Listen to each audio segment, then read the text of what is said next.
bagaimana sih preeklamsia ini dapat mempengaruhi kesehatan ibu hamil dan janinnya, Dok? Misalkan dampaknya bagi ibu hamil atau bagi janinnya itu nanti seperti apa sih, Dok? Mungkin ini jawabannya agak-agak kompleks ya. Jadi kita harus tahu dulu nih, sebenarnya preeklamsia itu kejadiannya dari pertama kali janin nempel ke dalam rahim ya. Jadi sebenarnya udah lama dari semenjak nempel aja tuh udah ada bibit-bibitnya ya. Nah, si janin ini pas dia nempel ke dalam rahim, seharusnya dia melumerkan area sekeliling janinnya ya, dinding rahimnya itu dilumerkan. Jadi pembuluh darahnya melebar ya, untuk menyiapkan pasokan darah yang cukup buat bayinya. Nah, buat janinnya ya.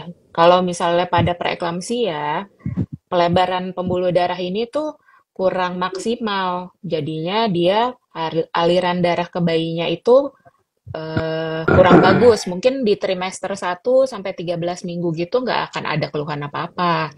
Sampai 20 minggu mungkin belum ada keluhan apa-apa karena mungkin kebutuhan janinnya, kebutuhan bayinya belum banyak ya.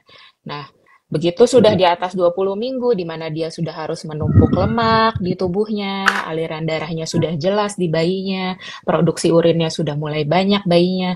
Nah, itu baru kelihatan tuh ada tanda-tandanya. Bayinya mungkin air ketubannya mulai-mulai berkurang, karena bayinya kurang kencingnya, karena aliran darah ke bayinya sendiri juga kurang. Pertumbuhan bayinya juga mulai-mulai kurang, bayinya jadi kecil, padahal makannya banyak, ibunya nambah berat badannya banyak, tapi kok bayinya nggak nambah-nambah atau nambahnya tidak sesuai dengan usia kehamilannya.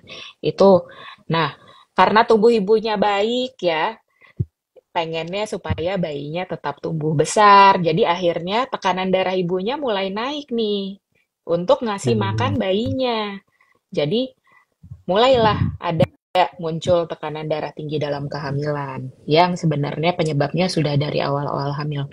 Jadi mulai tekanan darahnya tinggi. Nah, tekanan darah tinggi ini di luar hamil aja itu kan menyebabkan gangguan organ yang lain ya. Lama-lama karena tekanan darahnya tinggi, pembuluh darahnya lama-lama dibenturkan terus dengan tekanan aliran darah yang kuat ya. Lama-lama pembuluh darahnya jadi kurang bagus. Pembuluh darah itu kan ada di seluruh tubuh ya. Utamanya itu misalnya di ginjal. Jadi ginjalnya udah mulai ada kerusakan, pembuluh darah di ginjalnya. Mulai ada protein yang bocor, harusnya nggak ada protein yang bocor. Terus mulai ada kerusakan ke organ yang lain, misalnya liver atau hati ya. Hati itu isinya pembuluh darah semua loh. Bentuknya tuh kan padat kayak darah beku gitu ya, isinya pembuluh darah semua. Jadi pembuluh darah yang di liver juga mulai rusak. Livernya jadi mulai bengkak. Itulah yang bikin jadinya ada nyeri tuh di bawah rusuk kanan di tempatnya liver. Itu tandanya livernya udah mulai bengkak. Mulai ada peningkatan enzim-enzim hatinya ya. Tanda-tanda kerusakan liver yang awal. Lama-lama pembuluh darah ini juga bisa di seluruh tubuh yang lain ya. Salah satunya pembuluh darah di otak ya. Nah, kalau udah sampai di pembuluh darah otak yang udah mulai-mulai rusak, bisa timbul kejang. Jadi itu ya bahayanya.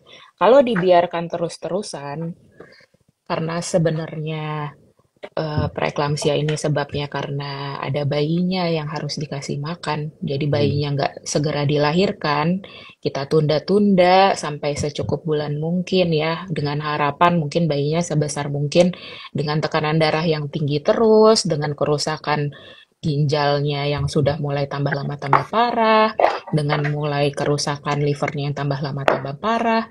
Lama-lama kalau kita tunda-tunda terus, kerusakan itu bisa permanen. Jadi setelah hamil melahirkan, kadang-kadang nggak balik lagi tuh fungsi ginjalnya, tetap jelek. Atau livernya juga. Kalau liver sih mungkin salah satu organ yang regenerasinya cukup baik ya. Tapi kalau ginjal itu agak-agak susah ya. Apalagi kalau sampai kejang. Kalau sampai kejang tuh kan aliran oksigen ke otak jadi agak-agak berkurang ya.